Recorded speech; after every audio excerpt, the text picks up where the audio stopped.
In Turkey, President Erdogan called parliamentary and presidential elections for June 24th, more than a year earlier than they were due to take place.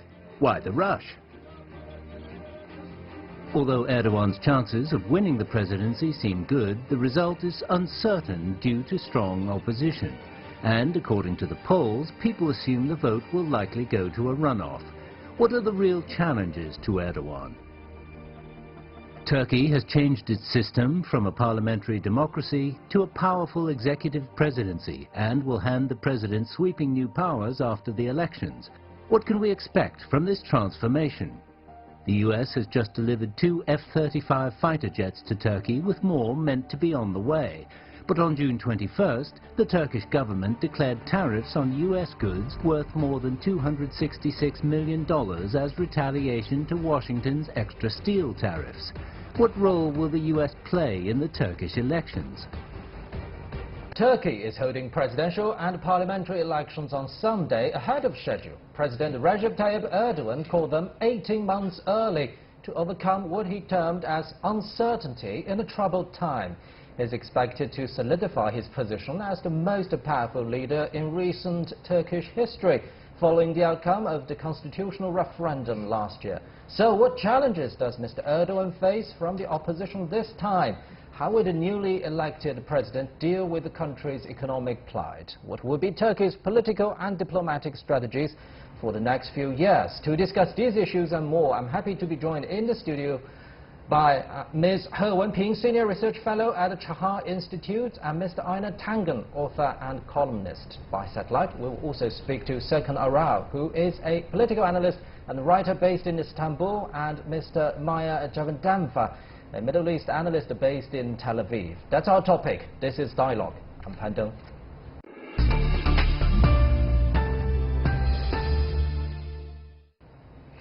So, guests, this time's election in Turkey was described by President Erdogan as uncertainty in a troubled time. Therefore, it's much more earlier than it's scheduled. What do you think he meant by uncertainty in a troubled time, Ms. He? Well, we all know last year after this constitutional referendum, and then Erdogan wants to change the political system in Turkey from a parliamentary system to the presidential system. So in his eyes, there is a parliamentary system. Even though now he has been already elected president for the first term, he thinks it's still becoming like some kind of blockade for his policy proceeding. So in his mind, this uncertainty means if he cannot continue his presidency and the second term, and also consolidate this system, presidential system, and then a lot of issues like foreign policy, like how to attract the foreign investment in Turkey, because Turkey right now is facing this economic, the inflation, and also the currency now is down and downside. So all of this diplomacy and also domestic power consolidation, all of that, he mentioned this is uncertainty. Even his action, like anti-terror, his military action in Syria, so he couldn't guarantee all those policies he has been done can be continued. So that's the thing he mentioned, uncertain, but he wants to make this becoming very sure, very certain, with another term has been inked. So Mr. Erdogan believes that the centralization of power is the way out for this uncertainty. Is that the case? Yes, I think so. I mean, he's the latest in a line of strongmen. I mean, the Turks like somebody who's very strong. It was the Ottoman Empire, remember, and things like that. The way I've divided up is, and I agree with my associate, that what you have are some countrywide politics, the internal things. It has been growing at 7.4%, which put it in the top tier of economic growth in 2017. Then you talk about regional issues, and obviously, there are issues with Syria. There are also issues with not the insurgents, but the group that wants to be independent, and then there's this leadership within the Muslim world where he wants to position himself, and that puts him kind of at odds with both Iran and Saudi Arabia. And then geopolitically, he has issues with the U.S. over the F-35 fighter jets. He has issues with Russia because he wants to buy their S-400 missile system. And he's been moving slowly away from the EU. And in the absence of that, I think he's been moving closer to Russia and China. So if you start looking at the broader picture, the political sands are shifting, and he's trying to be a free agent. He's trying to mix and match and get the best deal he can and still leave room to maneuver domestically. So no matter who wins the person, we're going to have an executive presidency, and at the core of this executive presidency is the power to issue presidential decree. That means making law unilaterally.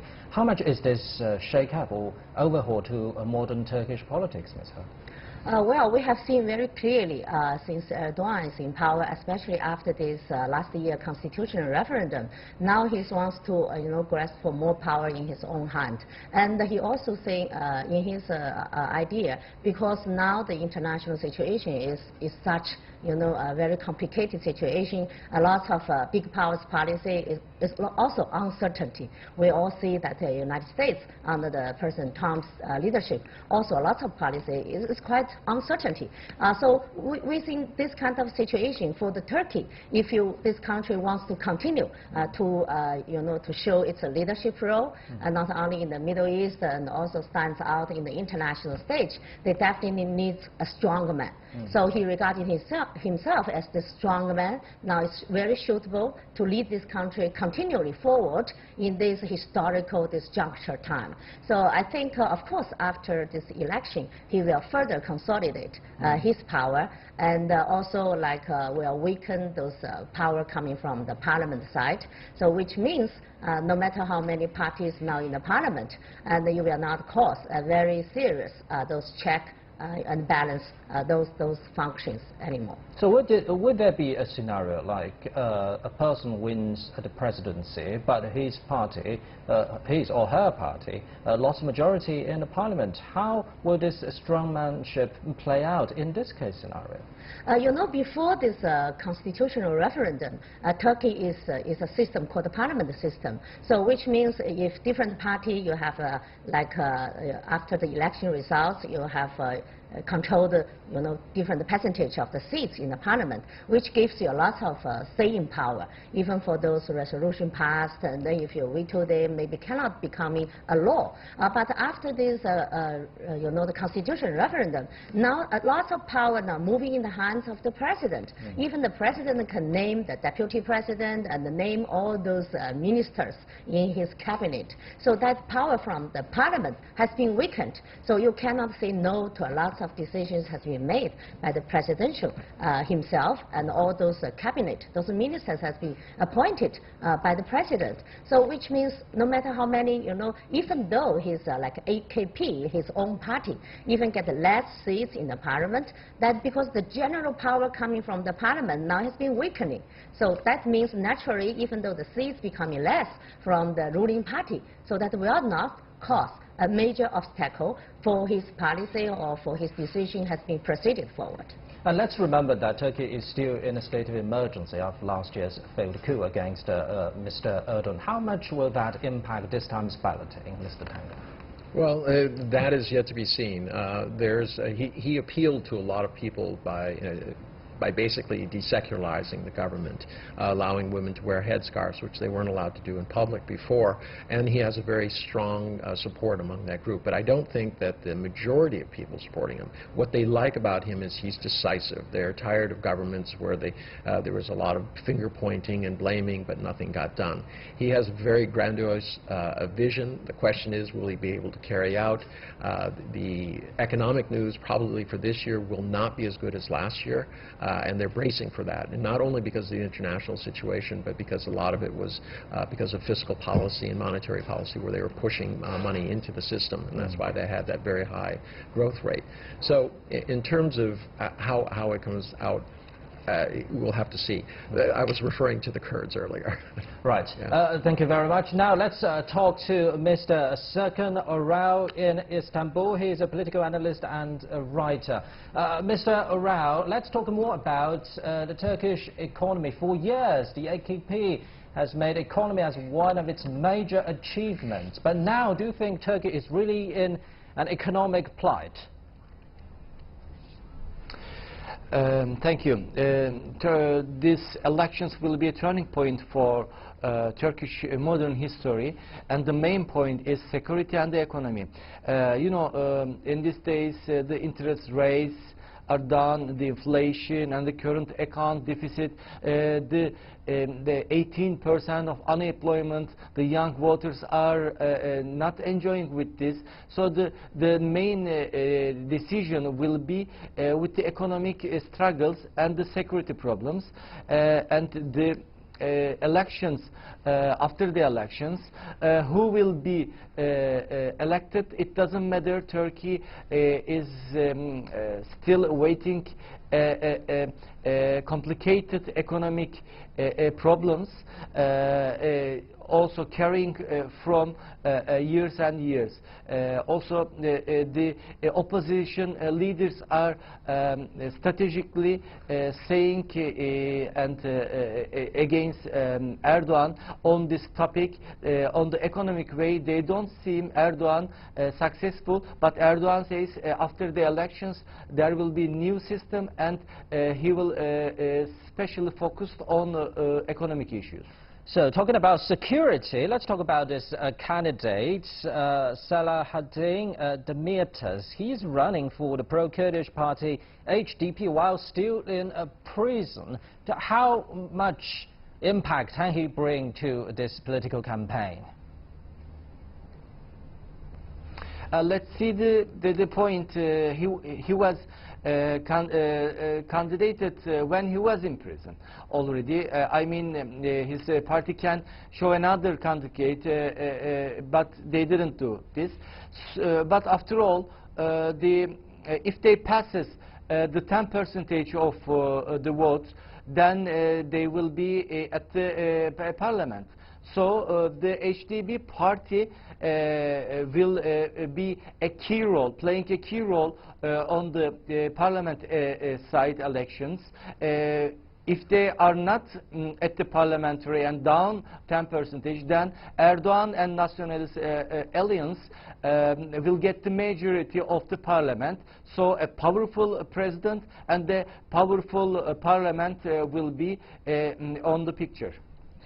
Last but not least, let's talk about this female candidate, Meral Akşener from the Good Party. He's also against the AKP's economic policies. Tell us more about that, and do you think she's also important for the women empowerment in Turkey? What did Erdogan do at the last 16 years? This unique elections, he united the opposition parties. That is important. The opposition leader united against Erdogan. One of them is, as you mentioned, a lady leader, and she is nationalist based, and she's supported by the youngers in Turkey, and as the other Islamist nationalists and the Turkish Kurdish companies and secularists, they are coming together against Erdogan. So she is a flag of showing the change in Turkey, but the ground polls are showing that the main opposition leader, İnce, is getting more votes than her. So it seems that Erdogan and the main opposition leader, İnce, are racing together now. Thank you very much, Mr. Serkan Aral, a political analyst and writer based in Istanbul. You're watching Dialogue on CGTN. Stay with us.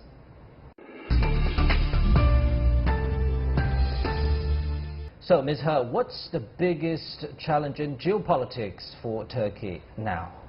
Well, I think Turkey now is facing a very difficult diplomatic choice. Before that military coup, actually Erdogan is trying to be one member of the EU. He wants to have a good relation with the United States, and even Turkey has a very difficult time with Russia. But after that military coup, and then suddenly Turkey has made a U-turn with its diplomatic ties, closer with Russia, and also together with Iran to move forward this Syria diplomatic process, negotiation process. And then he finger-pointing to the United States is behind that military coup. So make distance. And plus this, this referendum of constitution make power more in his own hand. So this make a further distance away from the EU. So EU side also criticize this domestic move made by the Erdogan, like for example arrested lots of people, like put them in jail. So this is against those standards of those human rights. So that make this dream, that dream has been long pursuing from all those kinds of leadership of Turkey, that is becoming a member of the EU. But now this dream, I think, is no longer to be very realistic. So because it is further away from those pursuing. So that makes the Turkey now want to switch its focus, no longer focus on the EU. Now it's a switch to the eastern, eastern part. For example, they saying want to be part of One Belt, One Road of China's this initiative. They also now are tied very closely with Russia, trying to use this power from Russia to support its status becoming still a very influential power in the Middle East area. After that Arab Spring that took place in the year 2011, and then for some shortened time, Turkey even has been regarded widely by those Arab Spring experienced countries as a model for their future. For those countries how to develop the future. So Turkey should be a model because this country combining these religions and this modern democracy closely in a very perfect way, and also enjoy the very good economic growth rate. So for those countries, they are in transition period. They are still trying to explore what kind of development model is suitable for them. So Turkey has been regarded as a model to be followed. But that kind of shining image at that juncture nowadays seems no longer shiny as before. So this is also a challenge for Turkey. And the whole world is changing. The United States is pulling out so many world institutions. And Mr. Tangen, do you think there will be more repercussions from this widening gap between Turkey and the West, especially the EU? Well, I'm going to agree with Herping on this one. What you do is you see a shift, but it's not just a personal shift. There seems to be this idea, for instance, just a few days ago, you had the leader of North Korea coming to China because he sees this as a non-interference country. There's no, they bring trade, but they don't bring any judgment. And this is very appealing, especially for somebody like Erdogan, who's constantly being criticized by the U.S. and by the EU. He still feels the U.S. was somehow behind the attempted coup because they continue to allow Gulen to remain in the U.S. Despite his pleas to have him returned. So you see this kind of political separation between strongmen, politics, and politicians who seem to be siding more with the East. And it's not just those organizations. They're also looking at the SCO, which would be a major issue because of NATO and their involvement in it, the largest standing army within NATO. So it really is, once again, this kind of cusp. It's the area that has always been the connection point between East and West, and the way it falls is a real harbinger of things to come.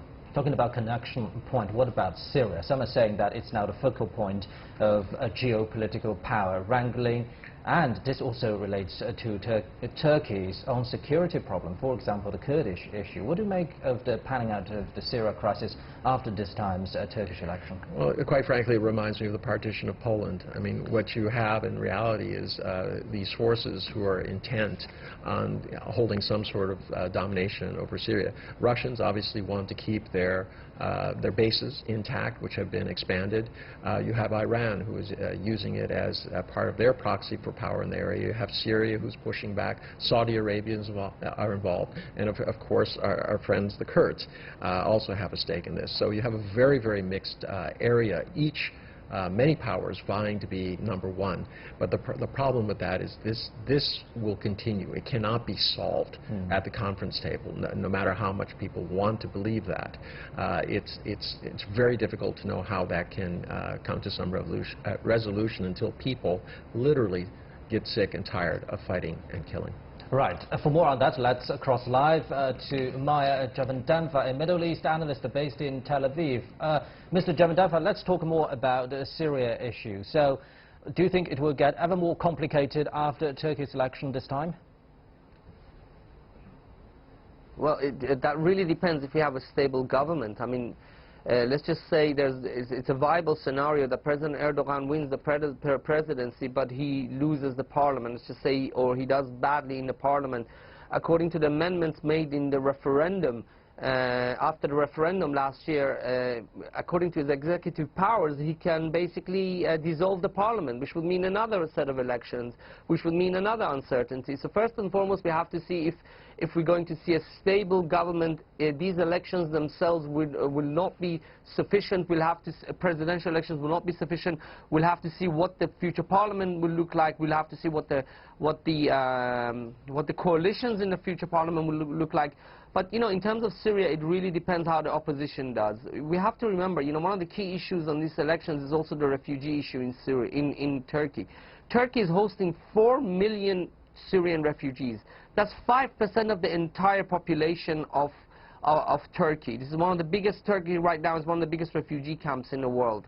So it's a really key question what will happen. If Mr. Ince of the Republican People's Party, the opposition, wins, he has said that he's going to recognize the Bashar al-Assad government, he's going to open up embassy with the Syrians, and he's going to negotiate with them. But if Mr. Erdogan wins, I think we're going to see more of the same issue, more of the same approach, which means that Turkey is going to work with Russia, but at the same time it's going to try to undermine President Assad. And then we'll have to see what happens to Idlib. Idlib is key here. If there's a massive attack, a major assault by the Syrian regime against Idlib, Turkey could face another massive wave of refugees, which means more pressure on Erdogan to try to do something about Syria. That's if he wins in the next elections. What about Turkey's role in NATO after that? You know, again, that really depends on relations with the United States. I have to say that despite some of the very challenging policies we see by the Erdogan government, for example, they've arrested Pastor Andrew Bronson.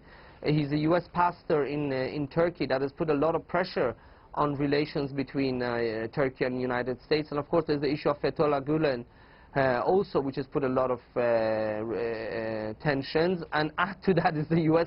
decision to move embassy to Jerusalem. However, what is interesting is that despite these differences, the Americans have just allowed the delivery of the F-35 fighter to Turkey. This is a huge win for Erdogan. And now the U.S. forces and the Turkish forces, or the pro-Turkish forces, are now patrolling together in the Manbij area. We have to remember that this was a major point of contention in terms of relations between the United States and Turkey, and NATO and Turkey. So, you know, for now we see that even if Erdogan wins, despite the fact that Mr. Ince, who is the opposition, has said he's going to have a much more friendly approach towards the West, but I think even if Erdogan wins, I think we are seeing a temporary but important easing of relations between United States and Turkey, which I think will allow Erdogan to increase his leeway in terms of his relations with NATO. I don't think when it comes to relations with NATO, I don't think Mr. Erdogan is going anywhere. Earlier, our studio guest, Ms. He Wenping, just said that Turkey's EU membership dream is long gone. And do you think that's the case for sure? And interestingly, EU and Turkey are now both facing U.S. tariffs. And just on Thursday, Turkey has announced tariffs worth $266.5 million against the U.S. tariff against the Turkish steel products. So do you think there's still connecting points putting the two sides together, at least facing one common enemy? You know, in theory, I would agree with you, but I would have to say that the behavior of the Erdogan government in Europe over the last couple of years has really made the rapprochement with the Europeans difficult. We saw how relations with Germany worsened after the participation of some Turkish politicians in Germany, where it created a lot of controversy. In Holland, relations have sharpened greatly in terms of with Holland recently. Mr. Ince, who is again the head of the opposition, has called for much better relations with the EU.